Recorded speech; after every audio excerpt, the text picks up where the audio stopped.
আমাদেরকে বিভিন্নভাবে আল কোরআন থেকে দূরে সরায় রাখা হয়েছে। স্পেশালি হাদিসের ভিতরে আমাদেরকে ডুবাই রেখে আল কোরআন থেকে আমাদেরকে সেপারেট করা হয়েছে। আপনি বিশ্বাসও করতে পারবেন না। আই থিঙ্ক মেবি 90%-এর উপরে হুজুরেরাও আল কোরআনের বাংলা অর্থ করে নাই।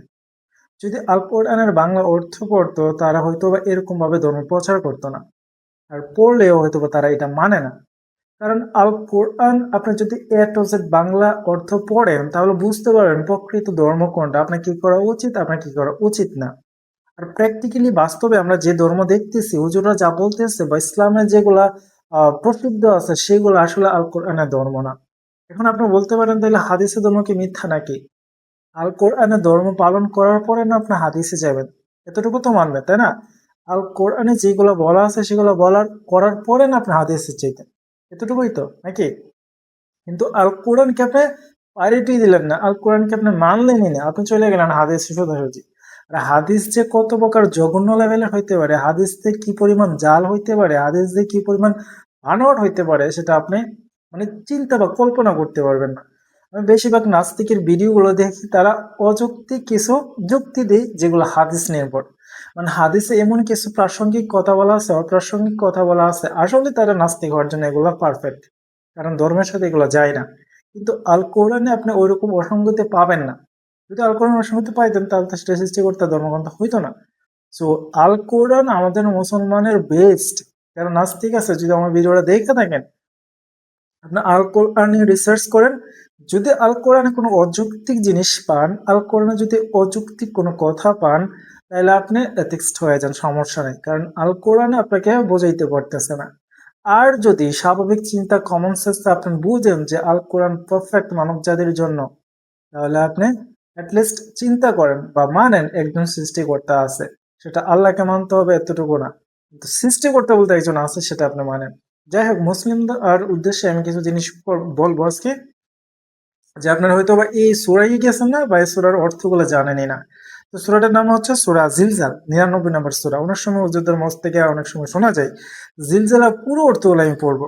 এখানে বলা হয়েছে পৃথিবী যখন ভয়াবহ কম্পনে কম্পিত হবে আর জমিনে যখন তার ভেতরে সবকিছু বাইরে নিক্ষেপ করবে, তখন মানুষ বলে উঠবে, এর এই কি হলো, মানে কিয়ামত এর একটা আভাস দিতেছে এই সূরার মধ্যে। আমরা পড়ে যাই। পরে 4 থেকে 5 নম্বর আয়াতে বলা হইতেছে, সেদিন প্রতিপালকের নির্দেশে জমিন তার বুকের উপর সমস্ত ঘটনা বয়ান করবে। মানে আল্লাহ তাআলা জমিনকে সে ক্ষমতা দেবে, তার বুকের উপর যে যে ঘটনা ঘটছিল সবগুলো সে বয়ান করবে, মানে বলতে থাকবে। তারপরে আসেন দেখেন, বলা হয়েছে 6 নম্বর আয়াতে, সেদিন সকল মানুষ এক এক করে আলাদাভাবে উপস্থিত হবে এবং পৃথিবীতে সে যা করছে তার প্রতিটি কাজ তাকে দেখানো হবে। মানে আপনি চিন্তা করতে পারেন, প্রত্যেকটা মানুষকে each and every person separately তাকে তোলা হবে এবং যে সে সারা জীবনে যা করছে তার সবকিছু দেখানো হবে। আপনি চিন্তা করুন, ওই দিনটা আপনি সারা জীবন যা করছেন আপনি ভুলে যাবেন। আমরা গত দিনের কথাই মনে থাকে না, কাজকর্ম কথা মনে থাকে না। আর বছর পর বছর জিনিস কি মনে থাকবে? কিন্তু আল্লাহ তাআলা সবকিছু রেকর্ড করতেছেন। আর প্রত্যেকটা জিনিস রেকর্ডেড আল কোরআনে আছে, আর সেই জিনিসগুলো সবাইকে দেখানো হবে এক এক করে সেপারেটলি। সেদিন আপনার পীর, মাওলানা, মুফতি, আলেম, বড় হুজুর, ছোট হুজুর, কেউ পাশে থাকবে না, কেউ না, কেউ না। কি জিনিসটা কেউ বিশ্বাস করে না, আল্লাহু আকবার। আমি অন্ধ ভক্ত যে কিছু মানুষ দেখি যারা পীরের উপর এত ভক্ত, মনে হয় যে এটাই তার আল্লাহ। নাউজুবিল্লাহ।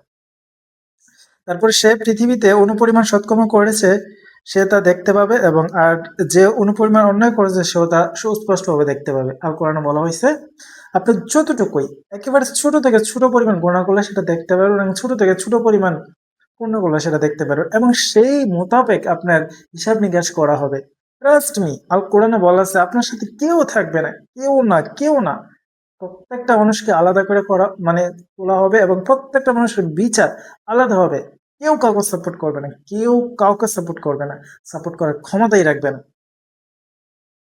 এটা কি খারাপ মনে হইতেছে আপনার কাছে? এই জিনিসটা যদি আপনি মানেন যে আমাকে কেউ কাউকে সাপোর্ট করার ক্ষমতা রাখবে না, কেউ কাউকে সুপারিশ করার ক্ষমতা রাখবে না, তাহলে আপনি কি করবেন?